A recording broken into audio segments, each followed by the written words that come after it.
Attualmente in detenzione, anzi in rapimento, in ostaggio, ci sono ancora 2 compagni della Sumur Flottiglia, che sono Thiago e Saif. Un dato importante è ricordare che Saif non è solo stato rapito dalle forze di occupazione israeliane, ma è stato rapito in territorio italiano, perché è stato rapito nella Saf, una nave che batteva bandiera italiana. Il trevigiano Luca Cuzzato e la padovana Anna Ghedina sono i 2 attivisti tra i più giovani partecipanti alla missione della Global Sumud Flottiglia, che facevano parte del gruppo fermati in acque internazionali dalle forze israeliane. I 2 ragazzi sono tornati poche ore fa in Italia dopo essere stati sottoposti alle visite mediche per le violenze fisiche e psicologiche che hanno denunciato di aver subito durante il fermo. Per 30 ore abbiamo vissuto violenze psicologiche, fisiche, petardi,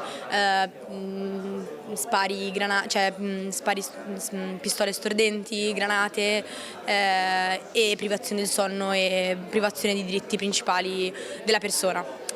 Il mio racconto non vuole essere molto rilevante nelle cose che voglio dire, perché ho vissuto delle cose, ovviamente potete immaginarle, non piacevoli, ma la cosa che ci teniamo, anzi io ci tengo particolarmente che esca, è che non è nulla rispetto a quello che vivono le persone palestinesi. Picchiati e costretti alla privazione del sonno e del cibo, alcuni di loro sottoposti ad isolamento dopo essere stati bloccati a pochi chilometri dalla Grecia la notte tra il 29 aprile e il 1 maggio.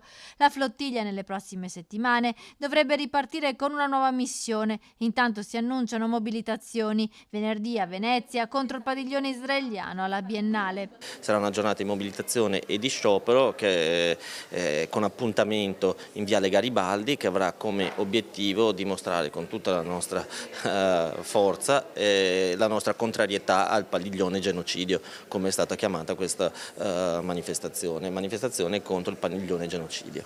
Manifestazioni in programma anche a Padova il prossimo 15 maggio e poi il 16 maggio la mobilitazione nazionale a Roma e Milano.